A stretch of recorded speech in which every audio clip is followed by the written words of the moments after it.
Hi guys, welcome back to MNUFC TV. I'm going to get into the instant match reaction to Seattle Sounders 1, Minnesota United 0. It was decision day, so all the games were going on at once.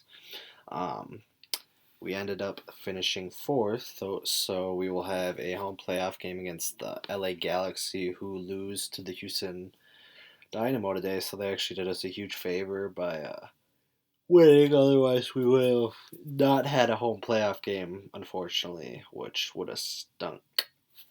Um, but anyway, we finished fourth, so first round, a home playoff game is solid. I think really sets us up for maybe a playoff run to the MLS Cup. Unfortunately, we didn't finish with the most points behind the people who qualified for the CONCACAF Champions League, so we will not be in that tournament unless we win MLS Cup. And we will be in the League's Cup. That was the first year this year that Atlanta ended up, I think, playing. They might have beat Club America, I think. Not sure. Can't remember. But it's kind of just a money grab tournament, very new tournament. But it'd be cool to be in that and maybe get some of our fringe players some more time. As long as it hopefully doesn't affect our MLS run next year. Not opposed to it. But it started off.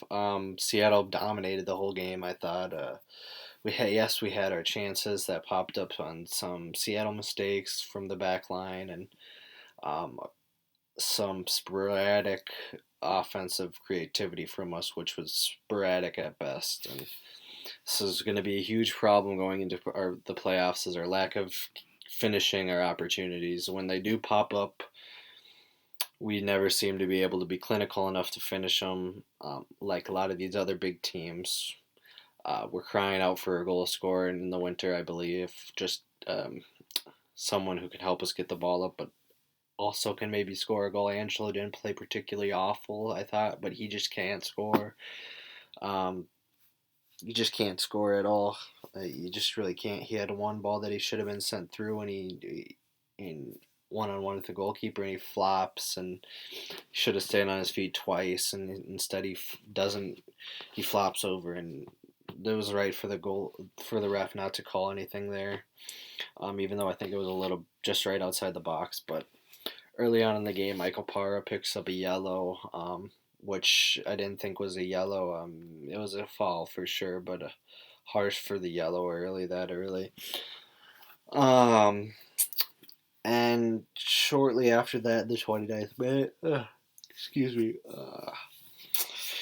Roman Torres scores on a very they give a corner and then they put the ball back in, and the back line of and Ike follows the ball out to try and close it down before the cross, isn't able to, and there's no one in the back post fighting for that header to hit it out, and Roman Torres comes in and out of nowhere free header and puts it in the back left corner. Um, just a really simple, easy header,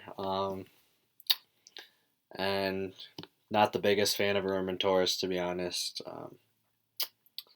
He's had PED issues. Also, I just haven't liked his style of play in the past. But he picks up the goal. Nothing else I can say about that. Um, Later in the game, we had our chances. Finley was through on net and hits the post. And this was why I've been thinking we're calling up for a goal scorer, because how many times does this happen this year where we get these opportunities and it's high percentage we should be scoring, and it's just a save, a miss.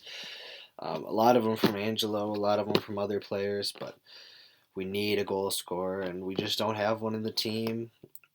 Darwin had some nice passes, but he also gave away possession quite frequently and was disappointed when he came off. Gregus didn't have the best game, I thought, from Gregus, but he was playing out kind of on the right. He did come in the middle a bit, but I thought it was weird for Gregus to kind of be on that right side the whole time. I thought he was playing more right mid. dead central, and I didn't think that was the right position for him. But um, we luck out, and the subs, that was Mason coming in for Quintero.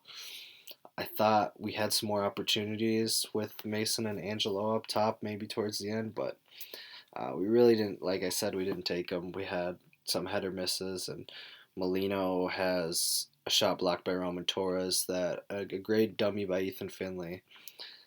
Molino, it just gets blocked, which is unfortunate because it was a good set of play, and um, it's too bad Molino gets it blocked. But we got to be more clinical in front of net and be able to find it and put it in the back of the net. So that's just gonna be what I can say out of this. Lord also comes on for Finley late, um, but Seattle definitely dominated us, and we just needed to take our chances because it's a hard place to go away in Seattle, and I'm not going to be too critical because Seattle's a great team, but it's going to be different in the playoffs.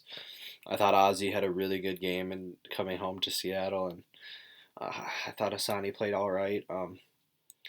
Chase had his plays, but I think he leaves the back exposed quite a lot more than Wilfred Mbambe Tarat, who, um, in my opinion, could maybe even start over Chase. I don't say particularly should, but he easily could because I feel like Chase needs to work a little bit on it.